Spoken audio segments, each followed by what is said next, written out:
পাবনা ২ আসনে বিএনপির মনোনয়ন প্রত্যাশী আব্দুল হালিম সাজ্জাদের বিভিন্ন পূজা মণ্ডপ পরিদর্শন ও আর্থিক অনুদান প্রদান। সুজানগর উপজেলা প্রতিনিধি এম.এ. আলিম রিপনের রিপোর্টে বিস্তারিত।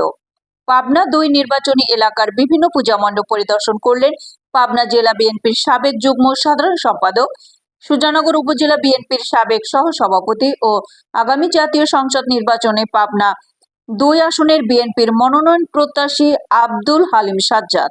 তিনি পাবনা ২ নির্বাচনী এলাকার প্রতিটি মণ্ডপে গিয়ে ভক্ত অনুরাগীদের সাথে শুভেচ্ছা বিনিময় করেন এবং পূজা উদযাপনের সার্বিক খোঁজ খবর নেন। এ সময় আব্দুল হালিম সাজ্জাদ তার ব্যক্তিগত তহবিল থেকে প্রতিটি পূজা মণ্ডপ পরিচালনা কমিটির নিকট আর্থিক অনুদান প্রদান করেন। পূজা মণ্ডপ পরিদর্শনকালে তিনি বলেন, বিএনপি সবসময় হিন্দু, মুসলিম, বৌদ্ধ, খ্রিস্টান সহ সব ধর্মের মানুষের পাশে ছিল এবং থাকবে। হিন্দু সম্প্রদায়ের উদ্দেশ্যে তিনি বলেন, শুধু পূজা নয়, যে কোনো প্রয়োজনে আমি আপনাদের পাশে আছি। হিন্দু ভাই বোনদের পাশে অতীতেও ছিলাম, বর্তমানে আছি এবং আগামীতেও আপনাদের পাশে থাকব।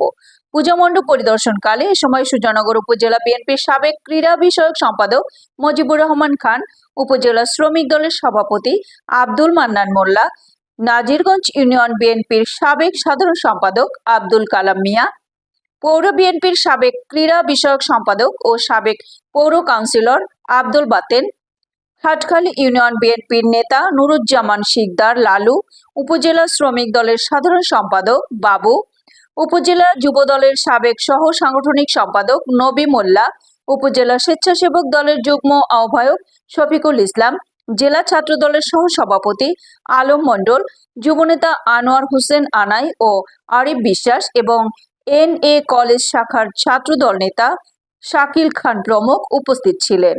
এতক্ষণ সঙ্গে থাকার জন্য ধন্যবাদ। i1 টিভি নিয়মিত আপডেট পেতে ভিজিট করুন আমাদের ওয়েবসাইট, ফেসবুক, ইনস্টাগ্রাম ও ইউটিউব চ্যানেলে।